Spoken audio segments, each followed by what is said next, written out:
안녕하십니까. 공인중개사 문제집 강의 이제 첫 시간이죠. 오늘 부동산 학개론 들어가도록 하겠습니다. 자, 일단은 여러분 교재는 우리 문제집 2페이지를 펴시고요. 총론부터 오늘 들어가도록 할게요. 자, 부동산 총론 파트는 문제가 나온다면은 한 3문제에서 4문제가량 출제가 됩니다. 자, 그래서 이제 어디 나오는지를 이제 먼저 말씀을 드리면, 첫 번째는 우리가 부동산 학이라는 게 나와요. 부동산 학의 정의가 나옵니다. 자, 그래서 우리가 이제 공부를 하셨고 일단 정리를 하셔야 되는 것은, 일단은 문제집도 요약이 돼 있어요.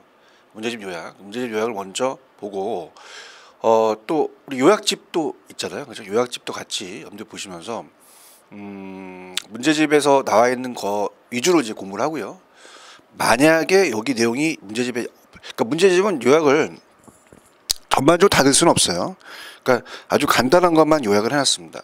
그렇기 때문에 세부적인 제가 또 참고적으로 이제 여러분들한테 기본서 몇 페이지 또는 요약집 몇 페이지 이렇게 할 테니까요.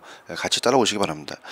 자, 이 페이지 먼저 부동산학 총론. 우리가 부동산학의 정의가 이제 시험 문제가 나오는데, 자, 뭐가 나오냐?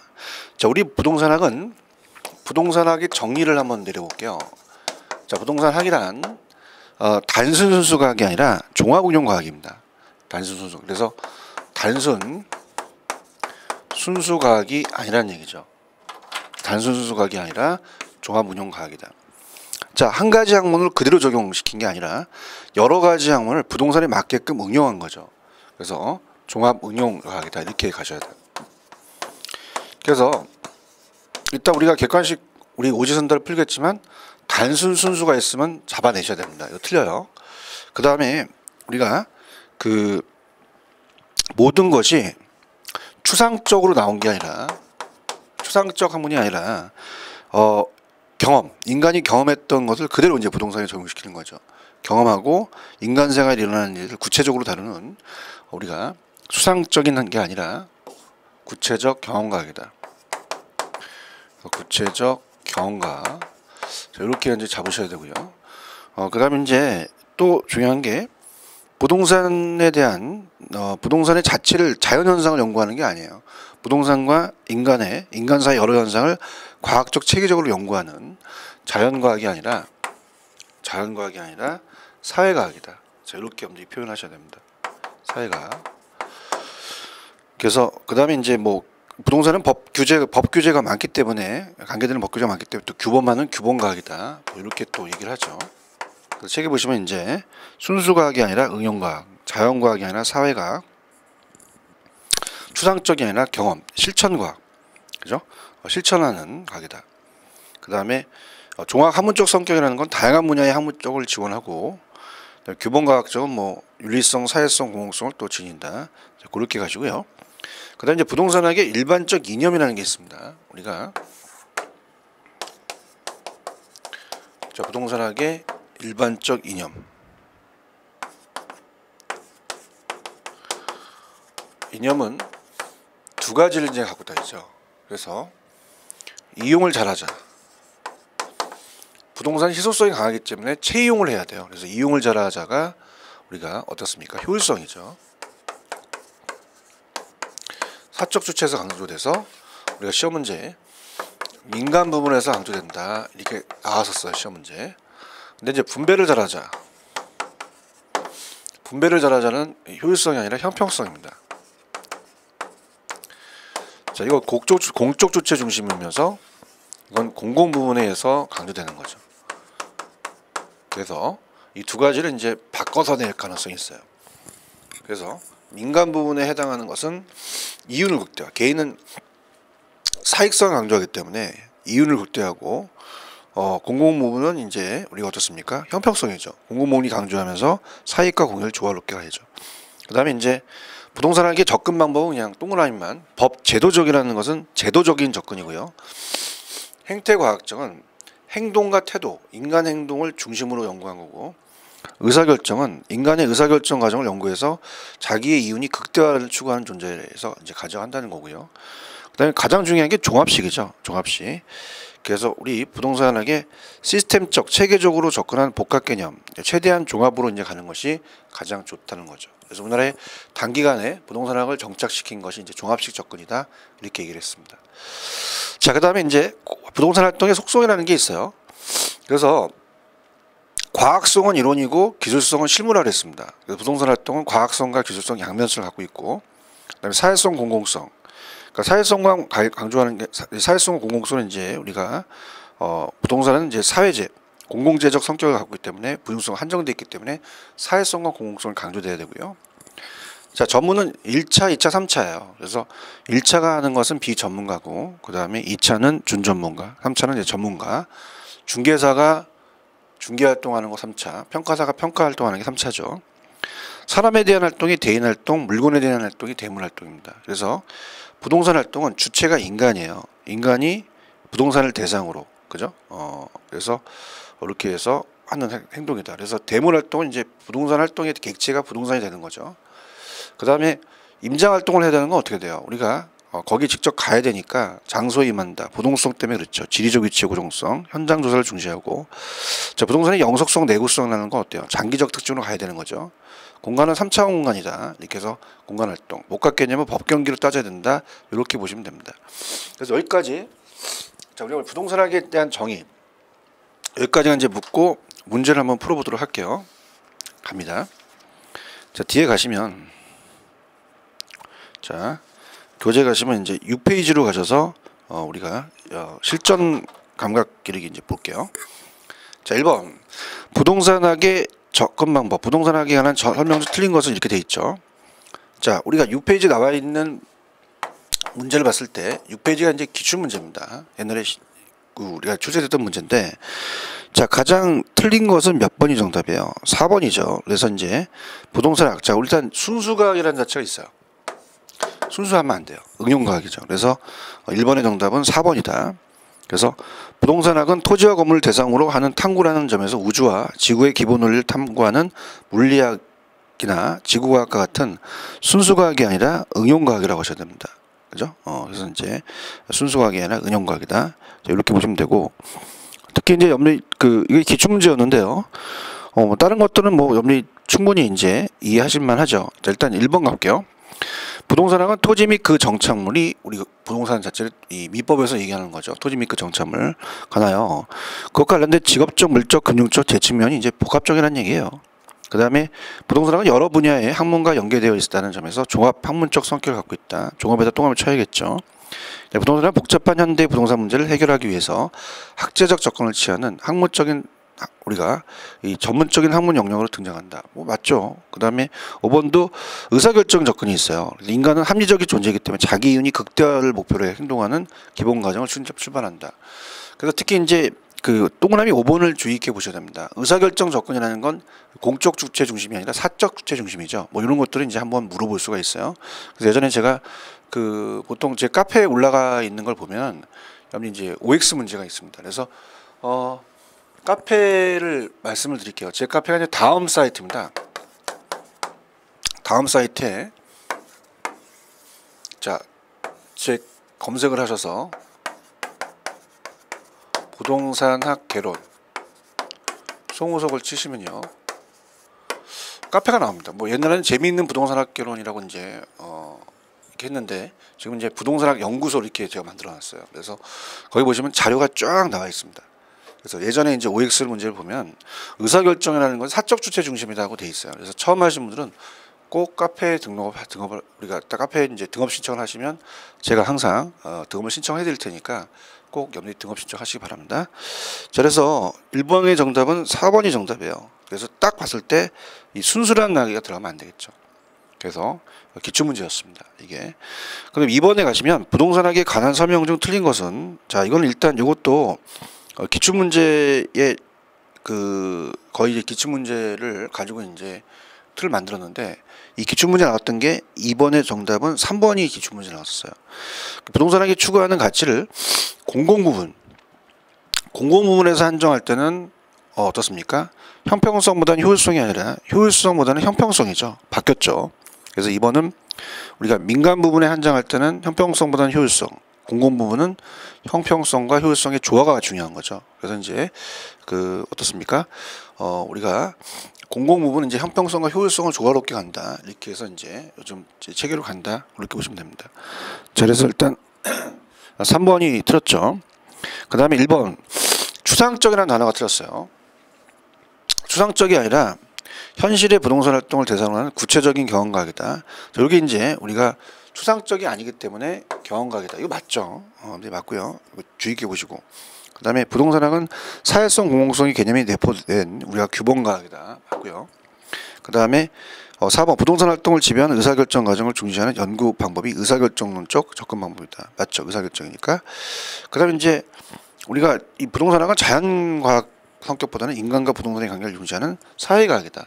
그래서 우리가 동그라미 3번만 우리가 이번의 정답은 3번이 정답입니다. 그래서 다른 것들은 이제 1번 추상적이 아니라 구체적 경험과학이다. 그 다음에 5번 자연과학이 아니라 사회과학이다. 이런 것들을 이제 좀 주의 깊게 보시면 됩니다. 자, 그 다음에 이제 오른쪽은 3번의 부동산 활동에 대해서 이제 틀린 거를 이렇게 얘기했죠. 그래서 이제 동그라미 5번을 보시면 자, 우리가 페이지 지금 7번에 03번을 보고 있죠. 자, 이 5번이 정답인데요. 임장활동이라는 게 중요해요. 임장활동이라는 것은 자, 토지를 염리 살려면 직접 장소로 가야 됩니다. 그러니까 장소에 임한다는 것은 토지가 움직이지 못하는 부동성과 관련되지 부중성과는 전혀 상관없죠. 그래서 3번에 5번에 부동산 활동을 임장활동을 규정하는데 그 근거는 부중성이 아니라 부동성이라고 하셔야 됩니다. 자, 이렇게 해서 찾을 수 있다. 이렇게 해서 동그라미 5번이다. 이렇게 보시고 그 다음에 활동은 3차원 공간이잖아요. 공중, 지표, 지하 3차원 공간이고 자, 부동산 활동은 사회성 공공성으로 인해 거래 당사자 및 부동산 업자의 높은 윤리성이 또 요구되고 항상 내구성으로 오래 갑니다. 미래까지 내다보는 장기적 배려라는 게 중요하죠. 그래서 우리가 어떻습니까? 내구성은 이제 장기적이라는 얘기가 나오겠고요. 대인 활동이면서 대문 활동이다. 뭐 이렇게 본다는 거죠. 그래서 그렇게 가볍게 보시고 넘겨볼게요. 자, 넘기시면 이제 뭐 8페이지 가시면 자, 다른 것들은 이제 우리가 좀 공부를 해보겠는데요. 자, 8페이지로 가시면은 자, 어떤 게 또 시험 문제 나왔었냐면 자, 페이지 8페이지에 4번 문제입니다. 8페이지에 04번. 자, 이 24회 때 출제됐던 건 자, 우리가 이 표준산업 분류상의 부동산업에 해당하지 않는 게 돼 있어요. 그래서 뭐 필기라는 것보다 옆니 오른쪽에 9페이지의 밑에 해설을 보세요. 한국 표준산업 분류상의 부동산업에 분류가 있습니다.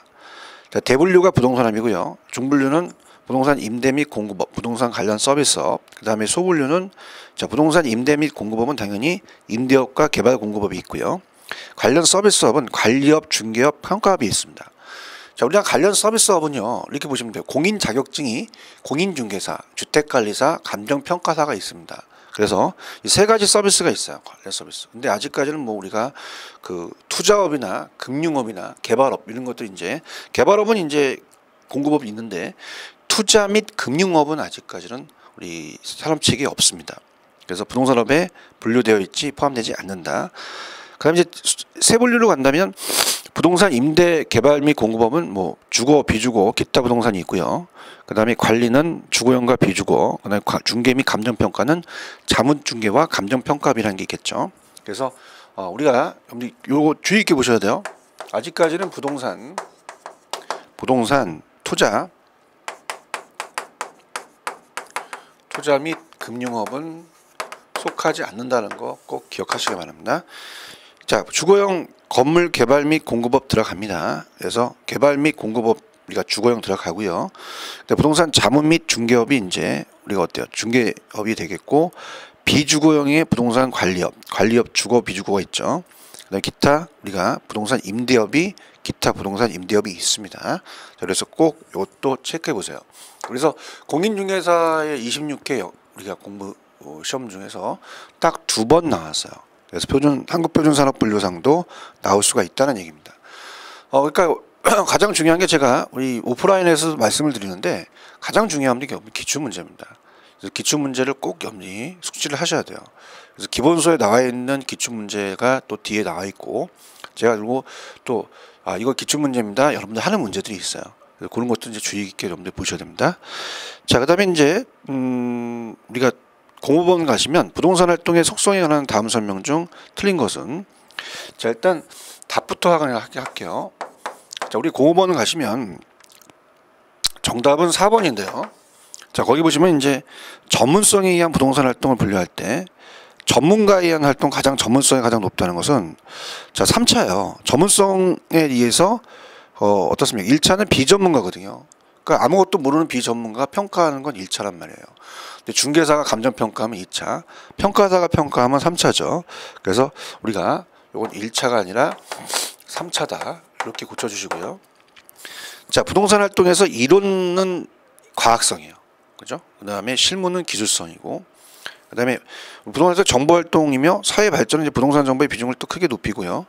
법경기라는 게 있죠. 3가지. 그래서 복합개념 토대로 가고 부동산 활동이. 그 다음에 5번에 보시면 부동산 및 부동산 활동이 사회 공공성을 강조한다는 거 하여도 우리가 국민의 사익은 손상을 입지 않는 걸로 가야 돼요. 그래서 공사이익 조화 원리가 참 중요한 거죠. 그 다음에 이제 06번으로 가시면 부동산 활동의 속성에 관한 다음 설명 중 틀린 것은 이것도 기출 문제를 조금 돌려낸 건데요. 자, 06번은 자 일단 답부터 볼게요. 답을 먼저 확인한 다음에 다른 것들은 좀 설명해 드리도록 하겠습니다. 먼저 4번을 볼게요. 자, 부동산 윤리로서 조직윤리란 내부 조직 간의 어때요? 지켜야 할 윤리를 의미합니다. 그래서 우리 요약집 24페이지에도 제가 이제 요약을 해놨지만 24페이지 가시면 이제 고용윤리와 조직윤리를 이제 얘기를 해놨어요. 그래서 자 업자와 조업원과의 관계, 이 내 조업원이 윤리 규정을 잘 지킬 수 있도록 나한테 내가 중개업자면 내가 책임이 있는 거죠. 그럼 조업원을 고용합니다. 그래서 이걸 고용윤리라고 그래요. 자, 그러면 고용윤리는 어떻게 해서 내가 고용을 했어? 그럼 고용을 하게 되면은 이거는 조직 내부죠. 조직 내부에 대한 겁니다. 조직 내부. 근데 업자와 업자의 관계, 그죠? 이 업자라는 것은 나와 같이 사무실에서 일하는 사람이 아니라 다른 공인중개업자를 얘기를 해요. 그럼 다른 공인중개업자가 우리가 어떻습니까? 불리한 결과를 초래하지 않도록 우리가 선의의 경쟁을 해야겠죠. 그래서 요거는 조직윤리라고 하는데, 이 조직이라는 것은 내부 조직이 아니라 조직은 외부예요. 조직 외부. 그래서 이 업자와 또 중개업자와 또 협회도 되겠죠. 조직윤리를 잘 못 지키면 조직의 쓴맛을 보겠죠. 그래서 요게 이제 오른쪽에 해설도 있지만 제 요약집에 24페이지에 나와 있습니다. 그래서 꼭 참고를 하시고요. 그러면은 여기서 틀린 거는 이제 6번의 정답은 4번인데요. 자, 어떻습니까? 부동산 윤리로서 조직윤리란 내부 조직 간의 지켜야 할 윤리를 의미한다. 자, 고용주와 종업원과의 관계가 내부 조직 간이죠. 이 조직윤리라는 것은 동업자 단체와의 관계이기 때문에 조직 외부다. 틀렸죠. 그래서 정답은 4번이 정답이다. 다른 것들은 부동산은 사회재인 동시에 공공재이므로 부동산 활동은 사회성이 강조된다. 맞고요. 자, 지금 아까 5번에 전문가가 하는 게 3차잖아요. 그래서 공인중개사가 중개활동, 평가사가 평가활동 3차 수준입니다. 부동산 윤리란 전문인으로서 우리가 부동산 업자 및 관계자들이 준수해야 할 윤리를 의미한다. 부동산 활동, 임장활동 아까 얘기했었죠. 그 다음에 7번 문제는 조금 자세히 갈게요. 왜냐면 이제 7번에 대한 얘기는 우리 이제 교재는 조금 제가 요약에는 잘 안 나와 있잖아요. 그래서 페이지 9페이지는 조금 염리 힘드시지만 그러니까 문제집으로만 강의할 수가 있어요. 근데 염리 강의의 질을 좀 높이기 위해서는 요약집을 좀 갈 거니까 좀 이해하시고 요약집을 가셔서 같이 정리를 해두시기 바랍니다. 자, 요약집 12페이지로 갈게요. 우리가 요약집 12페이지, 문제집은 9페이지고요. 가시면 복합부동산이라는 게 있어요. 그래서 가볼게요. 우리가 요약집 12페이지로 가시면 자, 이 4번에 복합 부동산이라고 제가 해놨죠. 자, 이 복합이라는 게 세 가지가 있습니다, 여러분들. 복합. 기본서도 달았죠. 기본서에도 이제 요 내용이 있습니다. 그래서 복합 개념의 부동산.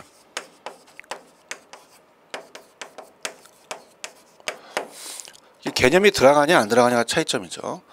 그래서 얘와 얘를 본다면 얘는 개념이 빠집니다. 복합 부동산. 그다음에 얘는 복합 건물이에요. 건물. 자, 그래서 세 가지가 있는데 복합 개념의 부동산은 뭐냐면, 자, 법률적, 경제적, 기술적 개념을 다 보자는 얘기예요. 법경기를. 그래서 법경기를 우리가 다 가지고 우리가 어떻습니까? 체계로 가자. 이 법경기를 이제 다 보고 체계로 가자가 종합식이죠. 그래서 이제 복합 개념이다. 그럼 이거는 유형과 이제 어떻게 됩니까? 끊어가지고 기술적은 인간 눈에 비치니까 유형이고요. 이것도 이제 이따 계속적으로 출제가 돼요. 우리가 유형이다, 무형이다. 우리가 눈에 기술적인 것은 토지하고 이 건물 같은 건 보이죠. 공간이라는 게. 그다음 이제 이 돈이 되거나 이 건물이 법이 저당권이 설정되어 있다. 그럼 등기부등본 띄워봐야 되잖아요. 이건 형태가 없기 때문에 무형입니다. 무형.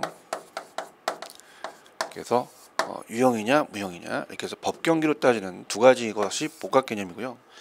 그다음 이제 복합 부동산은 자, 우리가 토지와 건물을 결합된 거로 봅니다. 하나에. 그래서 우리가 이 건물이 있고 토지가 있다면, 자, 이 우리나라 민법 제99조 제1항에 이 부동산을 토지 및 그 정착물에, 이 정착물은 이 토지, 그라는 것은 토지를 얘기하면서 일시적이 아니라 항구적으로서 이 정착물은 건물과 이 어때요? 공작물이라는 게 있어요. 그러면 이 건물은 토지와 건물은 별도 등기한다고 배우셨습니다. 그래서 법률적으로는 별도로 독립된 개체로 봐요. 법률적으로 인정하지 않습니다. 그럼 이거는 우리가 어떠한 복합 부동산이라는 것은 토지와 건물을 일체로 이용되고 결합된 것은 활동상의 개념이에요. 활동상의 개념이다. 그렇기 때문에 활동상의 개념이기 때문에 법률적이 아니다. 그래서 거래 활동할 때나, 자, 우리가 보통 건물 샀다? 그럼 토지도 산 거죠. 같이 넘어가겠죠. 그다음에 감정평가할 때, 또 평가 활동할 때 또 우리가 말하죠. 평가할 때는 무조건 이거 일괄평가입니다. 일괄평가. 이렇게 정리하시면 돼요. 그다음에 복합 건물이라는 것은 앞에 주상이라는 게 생략이 됐어요. 주상 복합 건물을 얘기하죠. 다용도 건물입니다. 그래서 보통 우리가 주상 복합 건물은 다 아시다시피 밑에가 상가가 있고요. 점포가 있죠. 그다음 위에가 주거용이라면 한 층 한 층마다 다 틀려요. 가격이. 그래서 구분평가한다. 자, 이렇게 봅니다. 자, 일단은 뭐 책에 나와 있는 내용, 우리가 복합부동산은 예전에 다 말씀을 드렸죠. 그렇기 때문에 이제 여러분이 요약은 보시고요. 일단은 책으로 그 나와 있는 것들은 확인하시고 다시 한번 볼게요. 요약집에 가서 뭐 우리가 다시 또 복습한다는 차원에. 자, 복합 부동산은 어떻게 해요? 좀 전에 이제 거기 보시면 각각 독립된 거래의 개체가 되는 부동산에 토지와 건물 등이 결합된 상태예요. 부동산 활동의 대상이 되는 경우에 부동산을 말합니다. 뭐 이 밖에도 이제 토지와 임목의 결합 또는 토지와 그 정착물 가운데 특별한 권리관계를 설정했을 때 권리관계와의 결합 등도 이제 복합부동산을 하는데 이렇게 보시면 되고요. 그럼 복합부동산은 감정평가할 때 일괄평가하죠. 복합부동산은 아까 법경기라는 논의하는 복합개념 부동산과 그 다음에 주상복합 건물과는 구분이 돼야 돼요. 자, 주상복합 건물처럼 구분된 용도가 결합되어 복합적 기능을 수행하는 것은 우리가 복합 건물과는 또 구별이 된다. 세 가지를 구별하셔야 됩니다. 자, 그게 이제 우리가 지금 보시는 문제집 9페이지에 있는 07번 문제입니다. 갈게요. 부동산의 개념에 관한 설명 중 가장 옳게 설명한 것은, 자, 첫 번째부터 틀렸네요. 복합 개념이란 유형적, 그죠? 자, 우리가 유형적이라는 것은 기술적, 물리적이에요. 그죠? 그래서 이제 이 건너편에 있는 건물이 딱 보셨다. 인간 눈에 비치잖아요. 그래서 이 우리가 토지랑 건물 다 비치니까 이 유형적이에요. 그래서 우리가 유형적 측면은 물리적인 거죠. 자, 무형은 어때요? 형태가 없죠. 그래서 이제 돈이 된다든가 우리가 이 가격과 수익과 관련되는 경제적은 저거 딱 봐서 저거 50억이다 딱 눈에 보이지 않잖아요. 저거 근저당사정이 20억이 된다 자기가 무당도 아니고 그러면 등기부등본 띄워봐야 돼요. 그럼 형태가 없죠. 그래서 사람이 생각이나 견해에 따라서 우리가 어떤 형태가 없는 무형적이란 말이에요. 그럼 어떻게 되죠? 유형적 측면은 자 1번 유형적 측면은 기술적 물리적이고요. 그 다음에 무형적이 우리가 어때요? 경제적은 무형적 측면이 되겠죠. 그래서 이 법률과 경제, 그러니까 경제와 물리가 바뀌었어요. 그래서 이렇게 한번 보시고요. 그 다음에 2번을 보시면 주상복합 건물이라는 게 있잖아요. 그럼 주상복합 건물은 뭐예요? 그죠? 복합 부동산이 아니라 복합 우리가 건물에 대한 거죠. 2번. 그래서 복합 건물로 고쳐주시기 바랍니다. 복합 건물이란 주상복합 건물과 같이 여러 용도가 혼재되어 사용되는 것을 의미한다. 자, 주상복합 건물이란 D가 우리가 하나의 힌트가 되겠죠. 그래서 그렇게 한번 보시면 되고, 그 다음에 3번 토지와 건물이 결합되어 일체로 이용되는 부동산은 뭐라 그래요? 복합 부동산이라고 하죠. 그래서 3번은 복합 부동산을 고쳐주시고, 그 다음 우리가 4번이 정답이네요. 복합 부동산 하나의 부동산으로 거래가 이루어진다. 자, 우리가 얘는 정답이 4번이 정답이네요. 그래서 복합부동산 하나의 부동산은 거래가 이루어지면서 감정평가 대 일괄평가하는 게 원칙이다. 맞죠? 그 다음에 자연이라는 건 어때요? 자연이라는 자체가 우리가 개발보다는 희소성이 강하고 부중성 때문에 사회성, 공공성이 강조됩니다. 그럼 개발보다는 보존 중심으로 가야 되죠. 보존과 개발이 바뀌었다 이렇게 봅니다. 자, 이런 식으로 우리가 부동산학의 정의 여기까지 우리가 해봤어요. 그래서 이 정도 하면 이제 어느 정도 이제 이해가 가실 겁니다. 그래서 이제 거의 대표적인 게 이제 부동산학은 단순 수가 아니라 종합운용과학이다. 그 다음에 우리가 이 추상적인 학문이 아니라 구체적 경험과학이다. 자연과학이 아니라 사회과학이다. 규범과학이다. 체크하시고요. 자, 이용을 강조하는 효율성은 민간부분, 형평성은 공공부분에 강조되죠. 근데 이제 공공도 형평성과 효율성의 공익과 사익을 조화롭게 가야 되는 게 이제 어떤 초제가 되겠고요. 복합 개념의 부동산, 복합 부동산, 복합 건물을 세 가지 또 비교한다는 자체가 우리가 그 주요 내용이 되겠죠. 자, 그래서 정리를 하시고요. 그 다음에 이제 앞으로 도시 오셔서 자, 이제 어디를 배우시냐? 복합 개념의 부동산이라는 게 이제 시험에 있습니다. 3페이지로 가십시오. 자, 우리 문제집 3페이지입니다.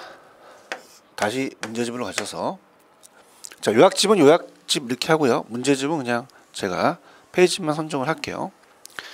자, 복합 개념의 부동산에서 문제가 하나 배정이 됩니다. 사실은 이제 부동산학의 정의도 한 문제가 배정이 되는데요. 이건 뭐 가끔 가다가 시험 문제가 한 문제 나옵니다. 그죠? 그래서 이제 제가 이제 지금 이 별표 표시를 이제 부동산학의 정의 정도는 이제 하나 정도 이제 표현을 할게요. 근데 이 3개 정도 표시되는 거는 거의 출제가 된다고 봐야 돼요. 그래서 우리가 부동산의 이 개념 여기는 3개 정도 칠 가능성이 큽니다. 왜? 거의 한 90% 나오니까요. 자, 가볼게요. 3페이지입니다. 부동산의 개념이죠. 자, 부동산 부 이렇게 할게요. 시간 계산 부동산의 개념입니다. 자, 복합 개념의 부동산이라고 우리가 배우셨죠. 복합 개념의 부동산이다. 자, 그래서 복합 개념이라는 거 우리 부동산 토지도 하나의 부동산입니다.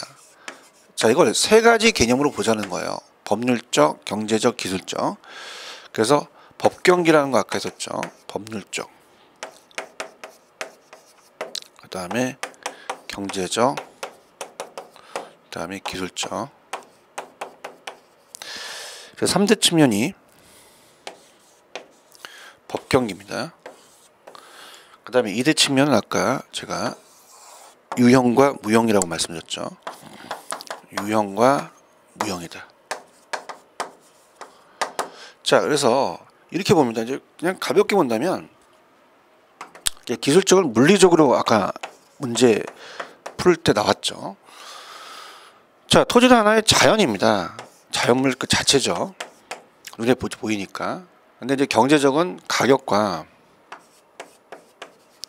수익. 그러니까 쉽게 말하면 돈과 관련된 얘기예요. 뭐니 해도 머니가 최고죠. 그래서 이 경제적 개념이 가장 좀 넓은 개념입니다. 가장 중요하기 때문에 가장 중요한 건 뭐니? 경제적 찍으시면 돼요. 그러니까 모든 것이 다 경제적에 다 연결이 된 거죠. 그래서 제일 광범위하다. 희소성이 강하기 때문에 부동산 가치로서에 대한 게 큰 거죠. 자, 그러면 자, 경제적인 것에 이제 자산이라는 게 있어요. 부동산은 덩치가 크기 때문에 자산 가치가 있죠. 그러면 자산이라는 자체는 이거는 경제적이잖아요. 근데 이제 우리 민법 제99조 제1항에 부동산을 토지 및 그 정착물이라고 합니다. 자, 그러면 민법에 나와 있죠. 그럼 법에 나와 있다. 그래서 인간 눈을 이제 보면서 저거 자연이다. 그럼 기술적이고, 저거 돈 된다. 이렇게 눈 감고 돈 된다. 그럼 경제적이고. 법에 나와 있다. 민법 제99조 제1항에 법에 나오는 건 법률적이다. 자, 이렇게 보시면 돼요. 그래서 세 가지를 보는데 일단 차분차분히 우리가 이제 기술적인 이제 어떤 것들이 있는지만 쭉 보고 세부적인 건 갈게요. 자, 우리가 공간은 눈에 비치죠. 인간 눈에 공간 비치고 자연, 환경, 그죠? 그다음에 우리 부동산도 하나의 환경의 일부고요. 그다음에 위치에 따라 가치가 다 다르겠죠. 이런 것도 비치고요. 그다음에 자산에 대한 가치가 있고 또 우리가 토지를 사게 되면 자본 증식이 돼요. 그다음에 토지를 건설회사가 땅을 사서 거기 위에다 주택을 만들면 하나의 토지가 생산 요소가 되고 사용하면 내가 휴양지로 사용하면 소비재가 되죠. 또 상품을 내다 보면 상품이 됩니다. 그래서 딱 5가지가 오지선다로 딱 나오기 좋죠. 경제적인 이제 많이 출제가 됐었어요.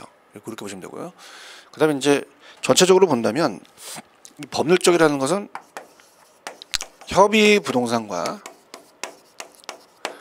광의 부동산을 합니다.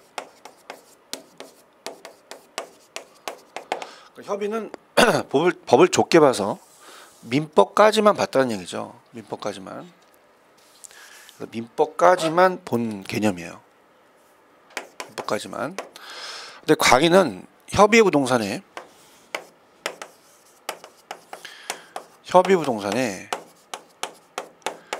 중부동산을 합친 겁니다. 중부동산. 우리가 의제부동산이라고 하죠.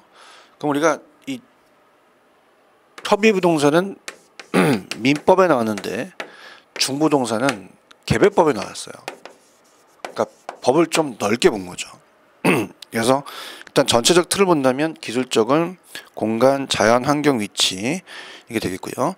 그다음에 무형적 측면에 이제 경제적은 자산, 자본, 생산요소, 소비재, 상품 등의 우리가 경제 요소고, 자, 우리가 법률적은 협의는 민법상의 토지 및 그 정착물 제99조 제1항에 나와 있고, 광의는 협의부동산과 중부동산이라고 되어 있죠. 자, 여기까지 끊으시고요. 일단 중부동산이라는 거 가볼게요. 여기 이제 어디 있냐면은 일단 천천히 갈게요. 뭐 요거 책의 순서대로 가겠습니다. 헷갈리지 않게. 그래서 어디를 보시냐면 이제 일단 3페이지로 가세요. 3페이지로 가시면 다시 기술적 물리적인 개념의 부동산을 다시 한번 볼게요. 자연. 자, 우리가 3페이지 보시면 물리적 측면이 이제 자연물로서의 토지 그 자체예요. 물리적과 자연과 이제 연결이 되겠죠. 그리고 자연으로서에 대한 부동산은 부중성입니다. 그래서 부중성 때문에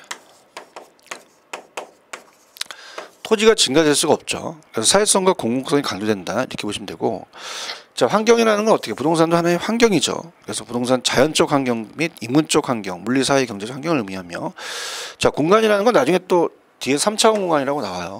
그래서 밑에 보시면 이제 이 공간 3차원 입체 공간이 지표 공간, 공중 공간, 지하 공간이 있죠. 자, 그래서 공간으로서에 대한 부동산은 소멸되지 않습니다. 영속성과 관련되죠.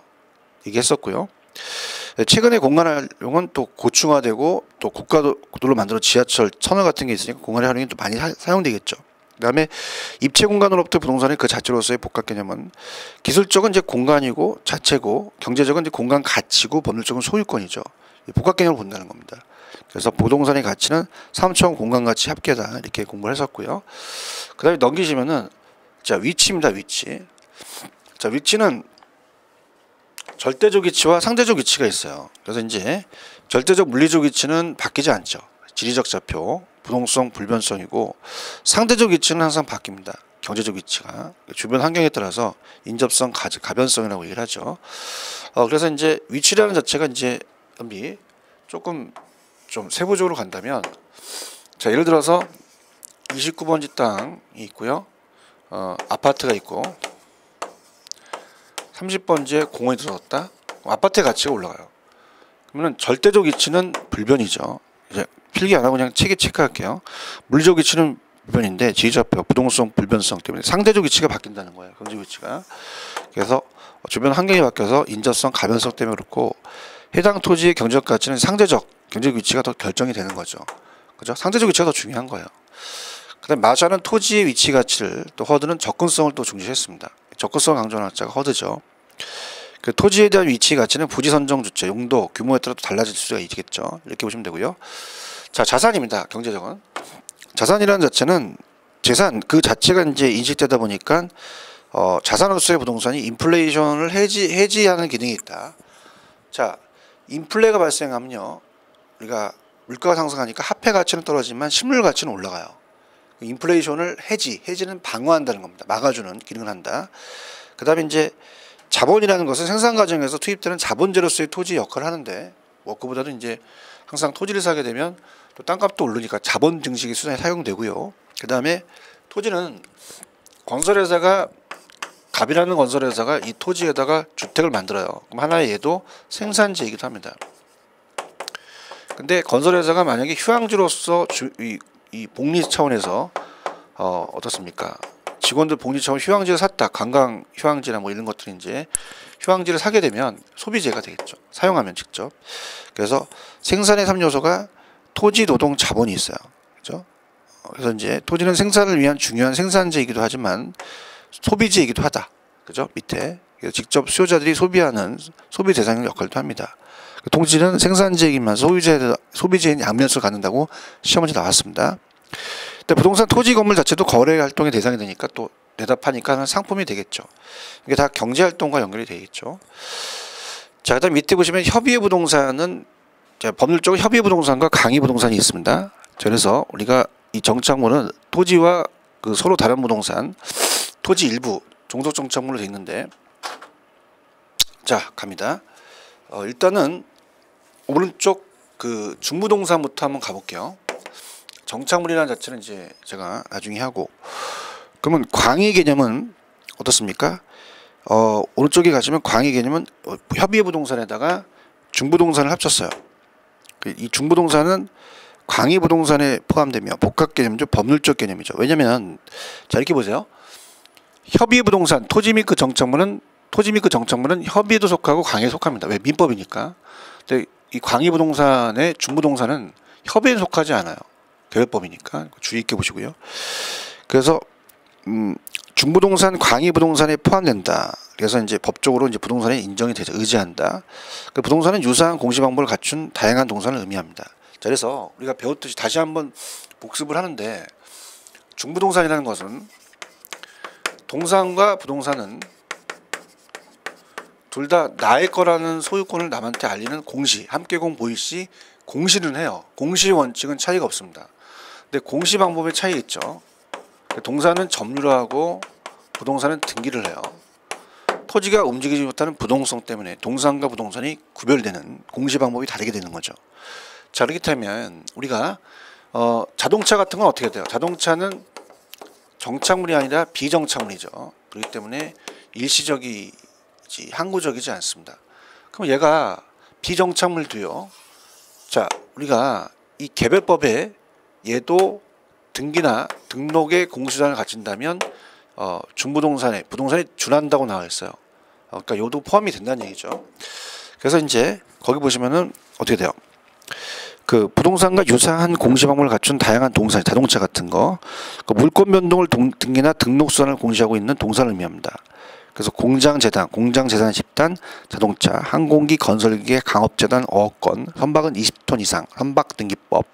그래서 임목은 등기 완료된 20개의 집단. 이렇게 해서 다 우리가 개별법에 나와 있어요. 특별법이죠. 그래서 중부동산, 의제부동산은 민법상 토지에 관한 규정을 준용하겠죠, 당연히. 그 다음에 이제 이 중부동산은 감정평가의 대상이 됩니다. 그러니까 예를 들어서 우리가 자동차 같은 건 어떻게 돼요?